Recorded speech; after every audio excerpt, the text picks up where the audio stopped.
बिस्मिल्लाहिर्रहमानिर्रहीम अस्सलाम वालेकुम।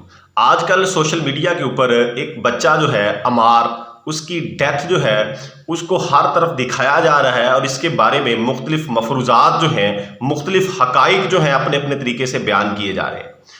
तो असल में ये वाक़या है क्या, इसके पीछे हकाइक क्या हैं, क्या वजूहात हैं कि जिस वजह से इस नन्हा बच्चा जो है, एक छोटी उम्र का बच्चा जो है, इसकी डेथ को सोशल मीडिया के ऊपर इतना ज़्यादा देखा जा रहा है और दिखाया जा रहा है। वरना अमवात तो हर तरफ डेली जो है होती हैं, इसके पीछे कुछ ना कुछ तो कोई ऐसी वजह है कि इस बच्चे को इतना जो है वो क्यों दिखाया जा रहा है। तो असल में अबाद फरूकी इस बच्चे का, अमार का जो बाप है, वो पीटीआई का एक सरगर्म कारकुन है, एक वर्कर है, टिकट होल्डर। और 9 मई के वाकयात जब हुए, उस 9 मई के वाकयात में और उससे पहले पीटीआई के इमरान खान के हर जो जलसे होते थे, जलूस होते थे, रैलियां होती थी, उनमें जो है वो सरे फहरिस्त होता था। इमरान खान साहब के साथ उसकी अकीदत थी, मोहब्बत थी, वो एक उनका कारकुन था, सरगर्म कारकुन था, टिकट होल्डर भी था। तो वो इससे पहले भी जलसों के अंदर मौजूद होता था, रैलियों के अंदर, एहतजाजों के अंदर। तो जब 9 मई को पीटीआई जो है वो एहतजाज करती है, तो वो लाहौर में एक एहतजाजी जलसे को, एक एहतजाजी रैली को जो है वो लीड करता है। और मुख्तलिफ जगहों के ऊपर जब आग लगाई जाती है तो वो साथ खड़ा होकर तकारीर करता है। उसकी वीडियोज़ जो है वो सोशल मीडिया पे, मीडिया के ऊपर वायरल होती हैं। और वो उन तकारीर के अंदर जो है वो बड़ी सख्त अल्फाज के साथ जो है वो इमरान खान साहब की हिफाजत के बारे में बातें करता है और अदारों को जो है वो ललकारता है कि आप लोगों ने ये किया है। और डर्टी हैरी का वर्ड जो है वो बार बार इस्तेमाल करता है। और 10 मई को जो है, यानी 9 मई के वाकयात के बाद जब तहकीकात का आगाज होता है, पकड़ दकड़ शुरू होती है, तो 10 मई को अबाद फरूकी साहब को गिरफ्तार कर लिया जाता है। तो अब इसके बाद जो है ये स्टोरी शुरू होती है और इसके दो रुख हैं।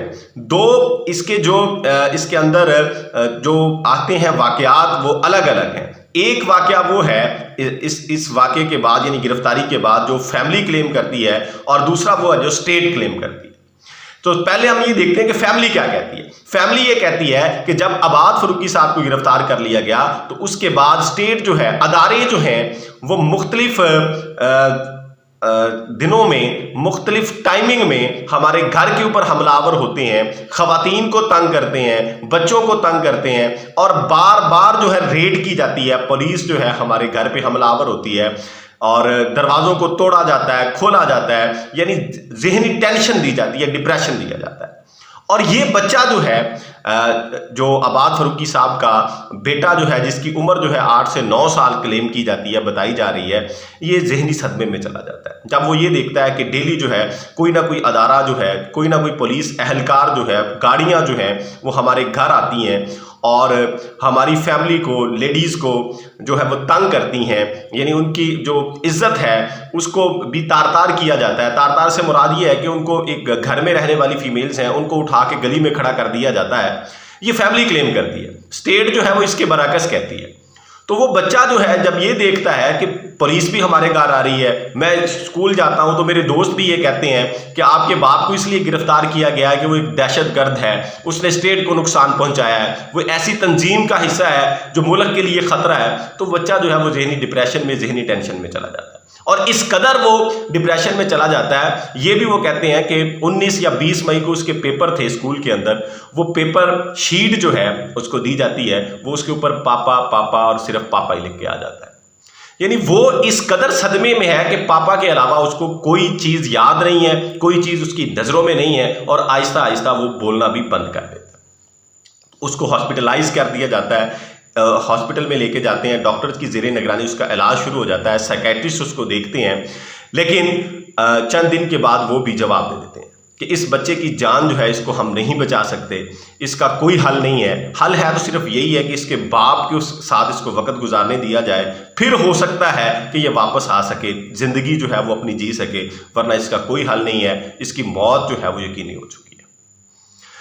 तो ऐसा उसे जो है नहीं करने दिया गया स्टेट की तरफ से कि जब तक उसकी सेहत जो है इस हद तक थी कि वो बाप को पहचान सके, बाप से उसे मिलने नहीं दिया गया और वो नतीजतन मौत का शिकार हो। अब स्टेट क्या कहती है? स्टेट ये कहती है कि ये जो है एक मनगढ़ंत कहानी है, ये बनाई गई है ताकि स्टेट को बदनाम किया जाए, अपनी जो उनकी पॉलिटिकल इश्यूज हैं, पॉलिटिकल वैल्यू है, उसको अप करने के लिए वो ये कहानी गढ़ रहे हैं, ये इस तरह की स्टोरीज बना रहे हैं। स्टेट ये कहती है कि उस बच्चे को एक बीमारी थी जिसका नाम SSP है। ये बीमारी जो है ये खसरे से जन्म लेती है। ऐसे बच्चे जिनको खसरा होता है वो जो कह लें कि इंतहाई डेंजरस किस्म का जिनको इफेक्ट होता है खसरे का, वो इस बीमारी में चले जाते हैं। ये एक उजलाती असाबी मसल्स की बीमारी है और इस बीमारी का शिकार 99% बच्चे जो हैं वो मौत का शिकार हो जाते हैं। ये बच्चा उस बीमारी का शिकार था, इस वजह से वो मौत का शिकार हुआ है। डिप्रेशन की वजह से वो मौत का शिकार नहीं हुआ। अब ये खुदा बेहतर जानता है, अल्लाह की ज़ात जानती है कि उसकी मौत की असल वजह क्या है। लेकिन हम एज अ इंसान, as a human being, as a Muslim, हम क्या कर रहे हैं कि कोई उस बच्चे की मौत को जो है वो अपनी पॉलिटिकल वैल्यू को अप करने के लिए यूटिलाइज कर रहा है, इस्तेमाल कर रहा है, और कोई जो है उस बच्चे को जो है वो स्टेट के लिए इस्तेमाल कर रहा है, कोई स्टेट के मुखालिफ इस्तेमाल कर रहा है। क्या हम अब इसी वो कश्मकश में रहेंगे कि कोई मरे और हम जो है उसको इस्तेमाल करें और अपने जो है रेटिंग के लिए उसको यूज कर लें, वोटिंग के लिए उसको यूज कर लें? खुदारा इससे बच के रहें। हम ये किस साइड पे जा रहे हैं? स्टेट भी हमारी है, ये लोग भी हमारे हैं, ये बच्चे भी हमारे हैं। तो हमने अब जो भी इसका जिम्मेदार है उसका फैसला एक दिन होना जरूर है। इसका फैसला जो है वो अदालत, वो जब अल्लाह की अदालत लगेगी तो उस दिन जो है ये फैसला जरूर होगा कि इस बच्चे की मौत का असल जिम्मेदार कौन था। लेकिन हमें जो है अब बगैर सोचे समझे जो साजिशें हो रही हैं वो जिस तरफ से भी हो रही हैं उनसे बचना है। तो ये मान अल्लाह।